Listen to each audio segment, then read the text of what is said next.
Cartoons are coming and going all the time.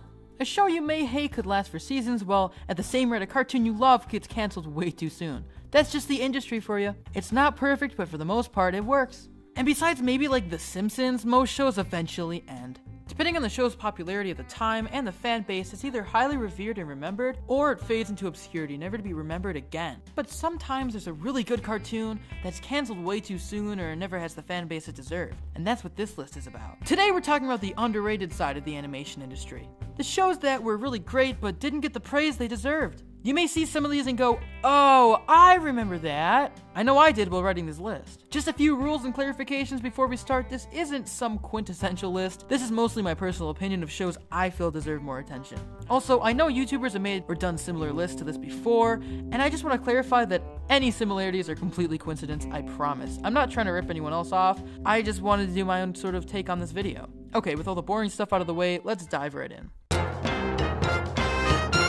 Cartoon Network has had its fair share of underrated short-lived cartoons, but one I remember really loving, even to this day, is Robot Boy. Holy cow, this cartoon was cool. Tommy is a normal 10-year-old kid who's the biggest fan of the super scientist, Professor Moshimo. Professor Moshimo invented Robot Boy, but in fear of it being stolen by his arch-rival, he entrusts it with Tommy. Now, in what universe leaving super sensitive advanced technology with a 10-year-old is the better alternative than keeping it yourself makes the most sense, I'm not sure. But it was a great concept for a cartoon. Robot Boy is a super powerful cyborg whose main draw is that he has 3 advanced stages he can go into, each one making him more powerful than the last. Seeing the transformations were so cool to me as a kid. I loved this show. Tommy had 2 friends, Lola and Gus, who were your basic boy-girl friends, and who help him out in his adventures. There's not too much to say about them. The show's main villain is Dr. Kamikaze. He's the short, grumpy supervillain genius that's always trying to get Robot Boy. One thing I never understood is, if he's super smart, then why doesn't he just make his own Robot Boy? The amount of time he spends going after this poor 10-year-old is nothing compared to the time he could spend researching the technology.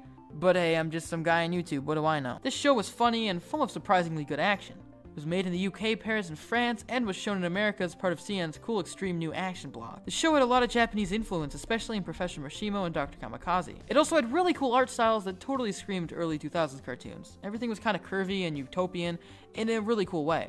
But unfortunately, barely anyone talks about this show, and I'm not even sure how many people know about it. That's why Robot Boy starts off this list. Sorry, Ro. You know we can't risk anyone seeing you. Robot Boy never have any fun. The original Ben 10 was a great show, and that's thanks to the great team working behind it. And that team is Man of Action. These guys made pretty much all of the Ben 10 TV shows, but in 2010 they decided to try their hand out at a brand new property, a brand new show. And that show was the high concept action comedy that is Generator Rex. Think of it as Ben 10 with a super in-depth story and a wider, more diverse cast of characters, and a developing plot. Oh, and it only had 3 seasons, while Ben 10 had multiple series. I'm not salty, I promise. Everyone in the world of Generator Rex is infected with these things called nanites. They have the ability to mutate their hosts at any time into horrible, disgusting creatures. This is thanks to a mysterious explosion that released the nanites, simply referred to as the event in the series. So basically, some guy could be chilling in a grocery store and the next second he turns into a horrifying monster. Because of that, Providence was invented to combat these things. And that's where Rex comes in. He's a kid who has the power to control his nanites and transform them into machinery. He also has the unique power to cure mutants and turn them back into humans, which makes him pretty much the most important person in the entire world. Sadly, Rex has no memories of his past, so Providence is the only family he has. The show is mainly about Rex taking down infected humans and curing them, all while battling the ever-growing villain that is Van Clyce. He's a person who's trying to take over the entire world with his mutants. Throughout the series, more is revealed about Rex's past and what happened with the nanites, so if you like a developing mystery, then you're gonna get it. Generator Rex is a show that can sometimes get a little campy, with his sidekick being an actual talking monkey, but overall it has great action, character writing, and plot so incredibly original and interesting that it's hard to believe it's talked about as little as it is. I mean, come on guys, where's my Generator Rex fandom at? Sadly, this show slowly faded away by 2013 with an actual satisfying planned ending. Despite the small buzz, Rex is definitely worth checking out. I may gripe, but what I do, it's awesome. Sometimes I just have to remind them who's boss. Lights out. Ah. Everyone is familiar with Genndy Tartakovsky's other cartoons, those being Dexter's Lab and the recently rebooted Samurai Jack. However, few know of his other cartoon, the non-renewed Symbiotic Titan. This show is described as a high school drama crossed with a giant fighting robot cartoon, which, in theory, sounds incredible and in practice is even better. Lana is a princess who escaped her war-torn homeworld of Galaluna, is that how you say it? I don't know. After an evil general took over. She's accompanied by Lance, a knight tasked with the job of protecting her at all costs. Also accompanying them is Octus, an AI robot who ends up being a lot of the comedy in the series, as we watch him attempt to blend into human society. Speaking of which, all three of them have to wait out on Earth until things are better, which means going to American high school and being real-life humans in our society. The show was half about them trying to fit in, they all have alter egos and different outfits, and half about them taking down a monster of the week that comes from their homeworld to destroy them.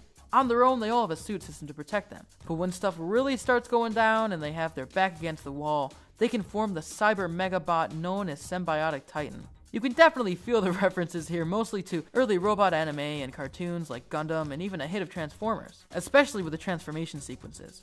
The only gripe I have about the show is there's a lot of early 2010s television CGI that doesn't exactly age well. Other than that, the writing and the action and characters are all amazing. So why is it on the list? Well, I know that Symbiotic Titans is a really popular show, despite its short lifespan. Most people see it more as a show that was canceled too soon. The reason it has such a short lifespan is because of pure cash money. Action shows like this rely heavily on toy sales. Look at counterparts like Ben 10. That show had seemingly endless toys. It made tons of money. By the end of season 1, Symbiotic Titan just wasn't able to make a merchandising deal. Because of the lack of toys, Sion pulled the plug and the show sadly ended after just one season. Genndy said he had big plans for the series if it went on, and we'd most likely see great things come from it. But as the years went on, buzz of the show grew greater and greater, and it became a cult classic. So while it may not be completely underrated, I still put it on this list because of its cancellation and the fact that it still has been brought back. It was cancelled for merchandise reasons, but things are different now. Cartoons rely less heavily on toy sales and still can have action and story. Just look at Steven Universe. I haven't seen many Steven Universe action figures out recently, but look at all it does have. T-shirts, backpacks, vinyl records. Imagine Symbiotic Titan with a reach like this. And with Samurai Jack's recent reboot, this is the best time ever to bring back the show. So people, petition online, write to Cartoon Network and Adult Swim, we need more Symbiotic Titan. It's worth it. Don't make it shake it, fake round. Don't make it shake it, make it booty quake it. No. Remember The Book of Life, that incredible animated movie that received both critical acclaim and financial success? Well, the man behind it, Jorge Gutierrez, sorry if I pronounced that wrong, is an animator who, before the movie, had his own show on Nickelodeon, El Tigre, The Legend of Manny Rivera. The show centered on Manny, a kid with superpowers given to him by a magical belt that he flips to become El Tigre, his superhero alter ego. The show would just be an average kid superhero cartoon if it wasn't for the addition of his dad and grandpa. See, his dad is a famous superhero, White Pantera, but his grandpa is the evil supervillain, Puma Loco. Together they both fight over Manny, trying to each share their different morals with him and ultimately try to make him either a hero or a villain. For instance, in one episode, Manny wants his soccer team to win the championship, even though they lose non-stop. Sounds as hopeless as my love life. His dad tells him to lose and keep his pride, while his grandpa encourages him to cheat. This kind of dynamic is what the show centers around. I honestly feel bad for Manny. This kid's just trying to navigate the world. It's hard enough on its own without two people constantly yelling at him to do different things. It's like living with two parents who have different political views. It's horrible. The show was hilarious. The comedy on par with early 2000s SpongeBob. On top of that, it's a super original concept that should have lasted way longer than it did. I remember wanting his belt so bad as a kid. It just looked so cool. And his Mexican influences and style was something we just didn't get enough of on television at the time, so it was really cool seeing the culture depicted in such a normal way. El Tigre sadly only lasted one season and faded into pretty much obscurity. Guys, more people need to be talking about this show, seriously. Just look at this scene. Gas, a jug ban. I do hope that Rodolfo may not hear them, for he is highly allergic to the jug ban music and may fall ill and become unable to coach your team. I remember back in elementary school days, back when I still made an attempt to read, I was obsessed with the Wayside School book series. The books took place at Wayside School, a not-so-normal place that honestly isn't safe for kids at all. The school ended up being 30 stories high, an error caused by the construction team who misinterpreted the blueprints to make a school that was 1 story high and 30 stories long. Well, the plot is crazy as that, it's hard to believe that the books wouldn't have inevitably been adapted into a cartoon, and sure enough, in 2005 we got Wayside the movie, an hour-long TV special based on the books. Later in 2007, it was adapted into the television show Wayside. Both series have the same plot, so I'll basically be talking about both of them. It's the same thing. The movie and show center around Todd, voiced by the incredible Michael Cera, a new kid at Wayside School. Todd is a normal everyday kid, a good counterbalance to all the insane people at Wayside School. A lot of the comedy here in the show comes from Todd reacting to all the crazy stuff that's happening around him. To the kids of Wayside School, everything is normal, but to Todd and the audience, it's absolutely insane. This is a good way to get the audience used to the show so that everything isn't too hard to follow. Every floor of Wayside School is different, which leads to interesting backgrounds and location. There are plenty of other main characters in the show. Dana, Myron, and most interestingly Marisha, a tomboy on roller skates who has a crush on Todd and feels the need to be mean to him. You know, like an Olga Hey Arnold type situation. There's also Lewis, a janitor yard teacher guy who's actually based on the author, as he used to work at an elementary school as a yard keeper for college credit. By far the funniest character, however, is Principal Kidswatter. His name may allude to physical abuse, but he's really just a dim-witted, vain person with no care for the students of the school. He just refers to Todd as his home address because he doesn't care enough to know his real name, a joke that still makes me laugh out loud to this day. Sadly, Wayside ended in 2008 after just 2 seasons. It's so sad to see a show like this get cut so early on. Seriously, this show is legitimately funny. The humor here is really smart. I rewatched it for this list and found myself enjoying it just as much, maybe even more than I did as a kid. Most of the episodes are on YouTube, guys. Please give this show a watch. Out of all the shows on my list, I think I recommend this one the most. You tossed my desk out the window just to see how fast it would fall? Why, of course, dear. It was Science Day. Before Discovery Family, even before The Hub, there was another channel, Discovery Kids. Arguably maybe the worst out of the 3, I mean they did cancel it after all. This is the channel I grew up with and loved the most. The shows range from a cartoon about a talking shark to reality shows like Trading Spaces, Boys vs. Girls. However, one show really stood out to me as a kid, and that show was Time Warp Trio. The series was based off a book series that I never really read. I was, however, completely obsessed with the show. The plot centered on Joe and his friends Sam and Freddy. For his 10th birthday, Joe gets a magical book from his creepy magician uncle. I say creepy based off of my opinion of him, and the show is actually just a really great guy. The book, as it's referred to in the series, can take Joe to any point in history, leading to all sorts of wacky adventures. An interesting addition is that they meet their great-great-great-great-great-grandchildren, Jody, Samantha, and Freddy, who end up becoming main characters with them. They're all basically like their female counterparts. The show is the Time Warp Trio, so only 3 of them are hanging out together at any given time. But still, this is a really cool dynamic.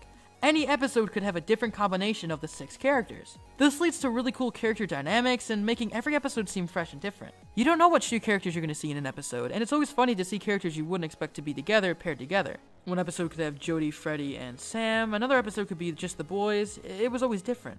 Every episode is mostly about them transporting to a different time and trying to get the book back, as it often gets lost while they transport. Why Joe never decides to grab like a lanyard or anything is beyond me. But this show had a really cool original concept and a chance to be something really great. They were like legitimately building up lore here. I mean, it even got to the point where there was a developing story arc, and I feel like if time allowed it, they really could have taken this somewhere cool. Sadly, the show only had 26 episodes before facing the chopping block. Thankfully, most episodes can be found online, albeit in lower quality, but this was back in like 2005, guys, so give it a break. I totally recommend Time Warp Trio. It's funny and interesting and way better than most shows on TV right now. In order for them to be born, we'd have to go home, get married, and have kids.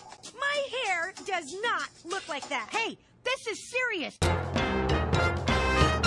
Most everyone remembers Chowder. That show was great. But did you know that C.H. Greenblatt had another cartoon after? That's right, after years of development, Harvey BEES finally premiered on 2015 on Nickelodeon. The show was an adorable slice of life centering around Harvey, our titular character, who lives in magical woods and has 2 friends, Fee and Foo. Fee and Foo often push Harvey out of his comfort zone and into adventure, and he ends up doing things that he never would have done otherwise. In a sea of cartoons with intense dark plots and story arcs, Harvey BEES was a breath of fresh air. It was just a simple little cartoon about a happy little bird. It was full of heart, and on top of that, it was also really funny. But sadly, the show just doesn't get the attention it deserves. It had a pretty large following online, people know about it and they watched it, but I'm mostly talking about how the network handled it. It all started when Nickelodeon moved it from Nick to Nicktoons, which if anyone is familiar with Nick, they know this is basically killing off the show. And inevitably, it was cancelled. C.H. Greenblatt, the creator, didn't even know until everyone else did, which is the worst part. It sucks because obviously the show ended too soon. It just goes to show how badly Nickelodeon handles their original properties. If something doesn't make money right away, they just rather cancel it than give it time to grow. It doesn't open the door to any new ideas, just SpongeBob reruns. If you haven't, please watch Harvey BEES, support it, and don't let all the hard work of the cast and crew go to waste. There's 2 seasons to enjoy, so can we just not let this show fade away, guys? You okay, dude? I think my legs are broken. Wait, no, they're just dirty. After Discovery Kids rebranded as The Hub, they got a bunch of new animated shows. A lot of them took off, like, anyone remember My Little Pony? But one that was hilarious and barely talked about anymore was Dan Versus. The show was built around Dan, an angry man who hates just about everything. Every episode, some crazy convoluted thing would happen to Dan, and he decides to literally wage war against that thing, doing everything in his power from there on out to get payback for whatever that thing did. These things can be anything from baseball to ninjas to family cruises. The comedy comes from just how absolutely absurd it gets. His plans get more convoluted and complicated as the episode goes on. Kidnapping, breaking and entering, nothing is off limits for Dan when he wants to get revenge. He often ropes his friend Chris and Chris's wife into plans too, and that's always funny to watch. Why it was cancelled was never made abruptly clear. I mean, the show was cancelled the same year it won an Emmy. It makes no sense. Curtis Armstrong, the voice of Dan, said, "Occasionally, I would ask about the status of the show and be told that it wasn't cancelled. But when I asked about specifics, there would be long, awkward pauses and then changes to other subjects. This is actually not uncommon in my business. Things just sort of fade away with a noticeable absence of closure. You can't help dwelling on it for a time, but eventually the whole thing just becomes a sort of fragrant memory. It's sad to see a show like this get the axe for no reason. It definitely did have a following, and rightly so. But in 2017, I barely hear mentions of Dan Versus. It's funny, original, and most of all, different than other shows. It makes me sad to think I won't see swarms of people walking around in jerk t-shirts, and sadly, this show may be destined as just a cult classic." My car! Bedazzled! Pinkie Pie! You're welcome!